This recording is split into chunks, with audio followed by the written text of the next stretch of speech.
Unbiased History of Rome, Episode 6, Republican Deathrows. Let's go!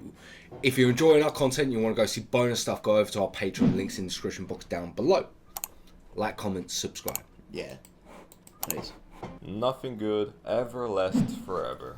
It pains me to say, but the final days of the Roman Republic grow ever nearer. Oh, you yes. see, there is a spectre haunting Rome. The spectre of communism. Well, communism, barbarity, plebbery, many things to cover today. But before we get to it, we've got to return to those Greek wars that I skipped last time. So we're going back to the Second Punic War, our focus being the Greek kingdom of Macedonia, led by Philip V.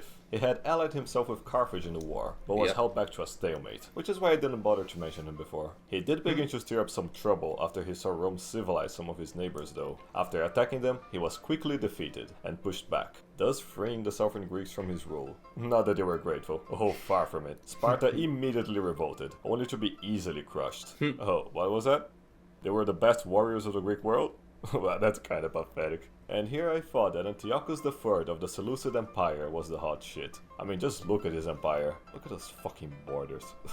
It is no surprise to me why Hannibal chose to join his court after he lost at Zama, spending his remaining days convincing Antiochus to attack Rome, to liberate Greece. Those are some huge air quotes there. Antiochus was fucked twice in battle, once by LARPing as Leonidas in Thermopylae so hard that he lost the exact same way, and then by getting completely annihilated at Magnesia, by a Roman army half of his own size no less, all while Hannibal was losing twice at sea, by the joint efforts of Scipio Africanus and his brother Scipio Asiaticus. Utterly defeated, Antiochus fled east, losing Asia Minor to Rome's allies. You would think it would be enough, but then Macedon chimped out again, almost like they wanted to be balkanized into 4 vassal states. Not that it was enough to pacify the region. Oh no, it took Metellus Macedonicus to achieve that, defeating and annexing Macedon once and for all. Some cities like Corinth tried to rebel after that, but they were all set ablaze for their trouble. Good riddance. Alright, back to addressing the Red Menace. As you know, whenever Rome conquered some barbarian rebel, they had the good sense to enslave and put them to work in their farms. This generated immense wealth to the patrician elite, making the plebeian masses super duper jelly, among them Tiberius and Gaius Gracchi, the grandsons of Scipio Africanus, if you can believe it. So what went wrong?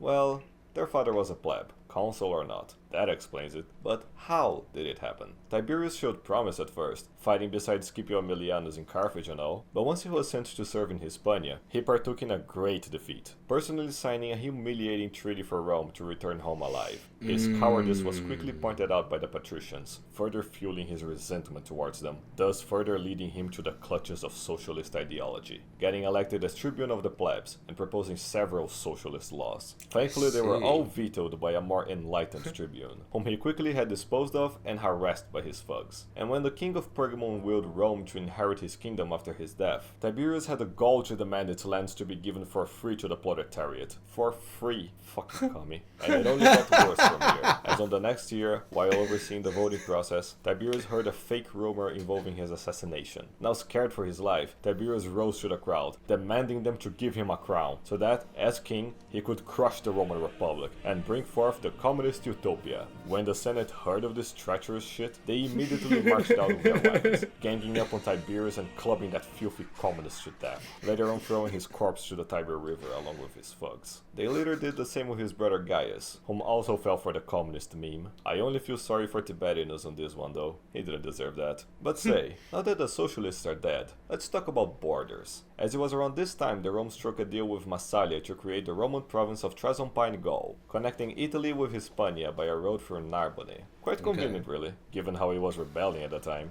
But don't worry, it was quickly pacified by Scipio Aemilianus himself, together with his subordinate, Tiberius Gracchi, you know, back when he was still alive, as well as the Numidian Jugurtha and Gaius Marius. Yeah, some more about this too. After that, Jugurtha returned to Numidia, overthrowing his relatives in power and bribing all consuls that came to punish him. To settle this, the Senate sent Metellus, the nephew of Macedonicus, to Numidia, accompanied by Gaius Marius, whom was basically as good as a pleb could hope to become. Courageous, pragmatic, somewhat educated, reminds me of Servius Tullius. Being too much of a bitch to face Metellus and Marius face to face, Jugurtha started employing every guerrilla trick in the book to delay defeat. So much so that Marius had the time to return Rome, get elected consul, and take over command of the war, bringing with him his subordinate Lucius Sulla. And gods, I love this guy. He soon proved himself capable by persuading Bocchus, the king of Mauritania, to betray Jugurtha, giving him to Sulla, whom then gave him to Marius, who then took all the credit for it. Yep, Sulla and Marius became bitter rivals after that, likely on top of their factional differences. These are the good guys, by the way, if you couldn't figure out by the name. Okay. But you know what? Okay. Forget all that. For neither Numidians nor plebs can compare to the threat that's about to come. An enemy so evil, full of malevolence and hatred, that not only do they wish to spread chaos, but to destroy existence itself. The greatest enemies of mankind, and worst barbarian race of all. Huns? Germans. Oh, Two of their tribes, the Hindi and the Teutones, had migrated south from the lands of eternal chaos, destroying everything in their path until they neared Italy. Marius could tell that this was no ordinary foe, and so issued the Marian reforms, creating the Roman legion of popular imagination. There were no more hastati, principes, or triari, just legionaries, and 2 assistants for every 8 of them, which made up the contubernium, led by a decanus. 10 of those made a century, led by a centurion. 6 of those made up a cohort, led by an experienced centurion, and 9 of those, plus a special first cohort led by the primus pilus, together made up the Roman legion. There was some cavalry, but who gives a shit about them? The legion was led by a legate, an elected senator, advised by his useless military tribunes, with the supplies and constructions led by the camp prefect. Overall, the reforms allowed any poor fact to enlist, made the generals responsible for their payment, and transformed the legions into stronger, faster, cheaper, professional soldiers, with no downsides at all. Nope. It was with this army that both Marius and Sulla confronted the Germs, annihilating both the Cimbri and the Teutonic tribes, despite being heavily outnumbered. But Marius would remain forever scarred, as the horrors he experienced by facing the Germs in battle could never be remedied, with Sulla sharing the sentiment. But at least, Rome had been saved from a Germanic sack, for now. And if it all sounded too easy for you, that won't be the last time we hear from those Germs. I wish. I really do.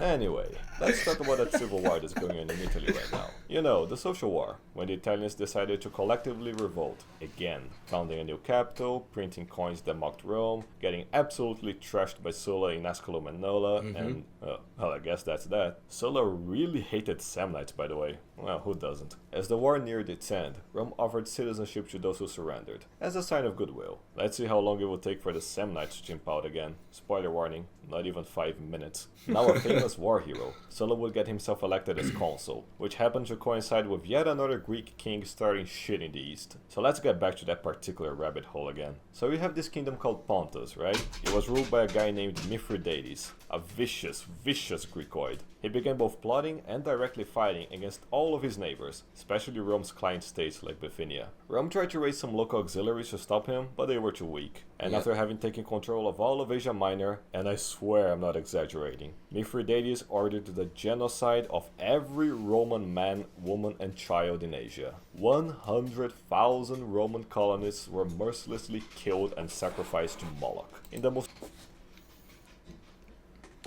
I believe in that he's not lying. Because he wouldn't have said it otherwise. Because he normally puts a lot of emphasis on jokes. But let us know. Because that's savage. That is savage. That's brutal. That's brutal. I see you. You haven't liked the video yet. Why not? Go on. Go like it. While you're at it, you know you want to subscribe. And if you want to go to our social medias, all the links you need are in the description box down below. And you might as well head over to our Patreon as well, where you can get extra bonus content if you're enjoying this. That link's in the description box down below. But we'll get straight back into the video.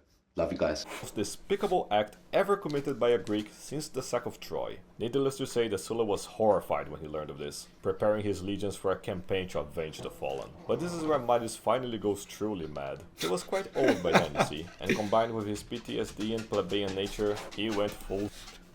Ew, on the bed now. On the bed. senile, demanding that the Senate transfer Sulla's army leadership to him, which they actually did. No Well, this way. is the kind of shit you get when you allow plebs to have political rights. I fucking told you. I fucking did. And honestly, it was too much for Sulla to take. Between being betrayed by an increasingly plebeian-dominated Senate and the sheer evil of both Greeks and Germs, Sulla forced himself to swallow that bitter red pill. The truth was that the Jews were behind everything. Oh no, wait, wrong red pill.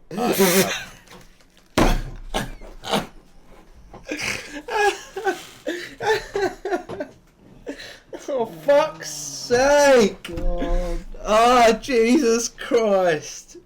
Jesus fucking Christ, brother. I think he's worse than us. He's worse than us! He's our thoughts on YouTube, but just, yeah, fuck me. Obviously,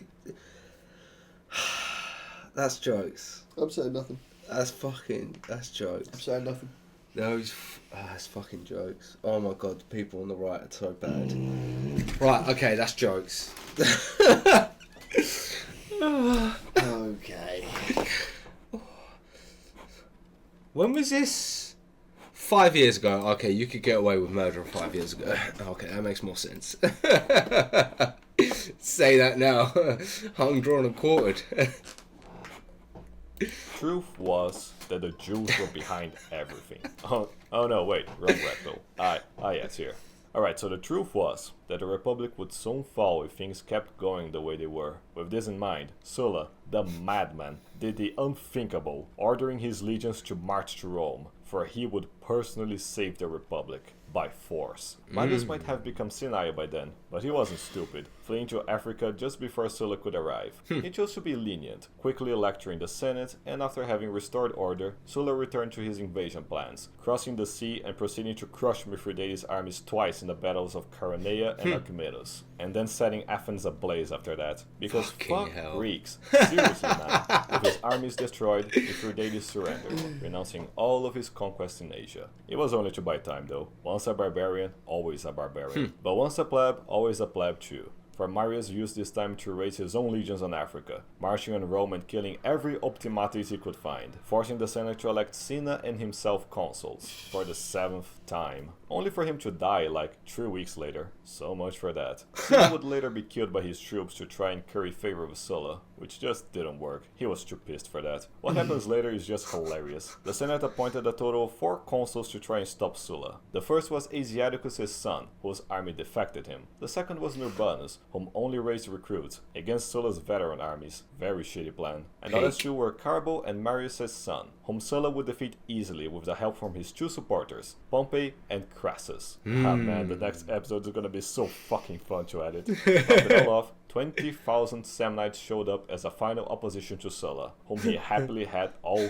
killed. Kind of pointless, really. Appointing himself dictator for life, Sulla issued the proscriptions, putting bounties on the heads of every filthy popularis he took a dislike to, thus purging the Senate, Rome, and abroad of their ilk. Later on passing a series of laws to prevent any future wannabe Mariuses from harming the Republic. And finally, after hearing that Mithridates was starting shit once again, he had his general in the field sue for peace after a quick skirmish, just to let that Greekoid fuck off to the east and be somebody else's problem. Now finished with his duties, Sulla resigned his lifelong dictatorship after just 1 year, serving as consul for a little bit, and then retiring to his small farm with his wife, and his Greek twink sex slave of course, whom he fucked every single day and night of his retirement. Because if he was too old... Oh, fucking hell. Oh, fucking hell. That is incredible, that is just... His little twink save! Bigfoot, are you submitting to the Roman state? Oh, God. What the fuck, brother? Oh, guys, you said it picked up, but fucking hell. Jesus Christ, I was not expecting that. Get me one of those. Yeah, no, I'm with you. What the fuck, bro? Fucking hell. Alright, okay. Right, fuck me. Oh my god. to fuck Greeks on the battlefield, he would do it in his bed. There is nothing manlier than asserting your authority over a weaker man's ass while your wife cooks food for you. And that's all for today. A series of wars and internal conflicts that brought the Republic to the brink, only to be saved by the righteous hand of conservative patrician Optimates Justice. And well, I'm lying. There is one more scene I should return to. It was during the funeral of Gaius Marius' wife, Julia, as her nephew rose up from the crowd and had this to say about her. The family of my Aunt Julia is descended by her mother from the kings, and on her father's side is akin to the immortal gods. For the Marquis Rages go back to Ancus Marcius and the Julii, the family of which ours is a branch, to Venus. Our stock, therefore, has at once the sanctity of kings, whose power is supreme among mortal men. He's gonna die. He's gonna get killed, right? I was trying to say he's not a player. Attaches to the gods who hold sway So is the king. Yeah. themselves. Or is that how we're ending it? Oh, interesting. So, fuck me. I mean, that was fucking entertaining. There's no doubt about that, because it come out of fucking nowhere. It literally just come out of nowhere, brother. I mean, it's very well done. I mean, whatever you do in your spare time, bro, keep doing it. He's definitely smoking a bit of wacky backy He's like got us. some wacky backy, bro. Oh, he's smoking some weed and fucking listening to some YouTube shit. 5 years ago, you could get away with murder on YouTube, couldn't you guys? Fucking hell, do you know what? I don't know. Like, comment, subscribe, post, Patreon, bye.